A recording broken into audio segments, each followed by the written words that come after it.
warahmatullahi wabarakatuh. Perkenalkan, nama saya Hanika dari Prodi Akuntansi semester 7. Saya akan menjelaskan tentang aksi korporasi untuk memenuhi tugas ujian tengah semester yang diampu oleh dosen saya, Bapak Zulazmi, SE MSI AKJA. Baiklah, yang pertama adalah aksi korporasi. Aksi korporasi adalah tindakan strategi yang dilakukan oleh emiten yang secara signifikan mempengaruhi jumlah dan harga efek yang terdiri atas saham obligasi yang dilakukan oleh emiten. Nah, yang bakalan kita bahas kali ini adalah jenis-jenis korporasi.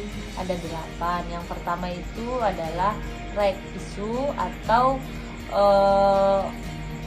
hak memesan efek terlebih dahulu atau disebut dengan HMEPD, merupakan pelaksanaan dari preemptive right, yaitu hak yang memungkinkan para pemegang saham untuk menjaga porsi kepemilikan dan hak suara dalam LUPS, merupakan prioritas untuk membeli efek yang baru diterbitkan oleh emiten sebelum ditawarkan kepada pihak lain.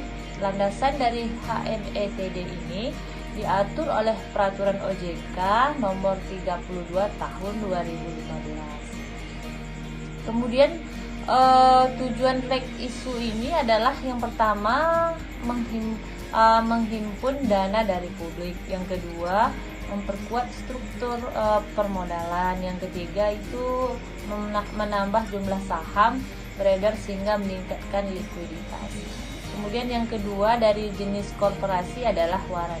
Waran adalah efek yang diterbitkan oleh suatu perusahaan yang memberi hak kepada pemegang waran untuk memesan saham dari perusahaan tersebut pada harga tertentu untuk jangka waktu 6 bulan atau lebih sejak diterbitkannya waran tersebut.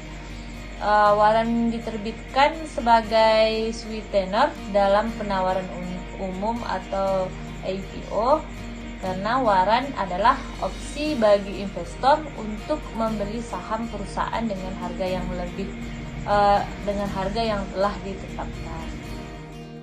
Kemudian yang ketiga adalah stock split dan reverse stock. Stock split adalah pemecahan nominal saham menjadi saham dengan nominal yang lebih kecil dengan risiko tertentu. Misalnya satu unit saham nilai nominalnya itu Rp1.000 dipecah menjadi 2 unit saham dengan nominal masing-masing Rp5.000. Kemudian yang keempat itu ada dividen. Dividen adalah pembagian laba kepada pemegang saham menurut Undang-Undang PT Nomor 40 2007 tahun 2007. Dividen hanya dapat dibagikan emiten dengan saldo laba positif.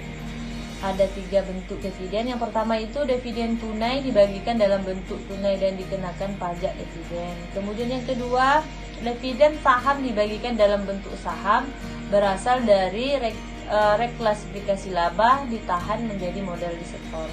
Kemudian yang ketiga itu dividen properti, dibagikan dalam bentuk aset perusahaan selain tunai atau saham, misalnya dalam bentuk.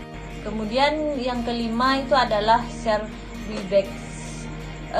Share buyback atau dikenal dengan stock repurchase adalah pembelian kembali saham yang beredar di pasar oleh perusahaan penerbit. Kebijakan ini merupakan salah satu perusahaan untuk mendistribusikan kas yang dimiliki oleh perusahaan kepada pemegang saham lain dalam bentuk dividen.